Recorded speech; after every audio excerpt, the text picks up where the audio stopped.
Hello বন্ধুরা, আমি আজকে চিকেন ফ্রাই রান্না করছি, তারই এক ঝলক তোমাদের সঙ্গে শেয়ার করছি। যদি তোমরা পুরো ভিডিও দেখতে চাও তাহলে আমার পেজেই রয়েছে, তোমরা পুরোটা দেখে নিতে পারো।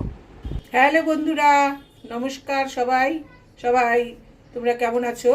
এরকম আজকে আমি একটু ফ্রাই করে চিকেন করব। যেই আবদার হলো আমার মেয়ের জামাই এবং তার কয়েকজন বন্ধু বান্ধবী, এরা খেতে চেয়েছে। আর কি কি উপকরণ নিয়েছি সেটা তো ভিডিওর প্রথমেই তোমাদের একটু দেখিয়ে দিলাম। দেখো, প্রথমেই কিন্তু আমি এখানে সরষার তেল বসিয়ে দিয়েছি একটা কড়াতে। এরকম মাংসের পরিমাণ কিন্তু অনেকটাই, তোমরা দেখতে পাচ্ছ কিনা। এই খানিকটা পেঁয়াজ দিয়ে দিলাম তেলের মধ্যে। দেখো, আমার কিন্তু মোটামুটি অর্ধেক সেদ্ধ কিন্তু হয়ে গেছে চিকেনগুলো। আমি কিন্তু চিকেনগুলো ঢাকা দিয়ে করছি না।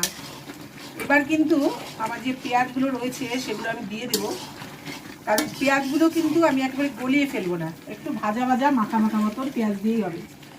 এই পেঁয়াজগুলো কিন্তু আমি দিয়ে দিচ্ছি।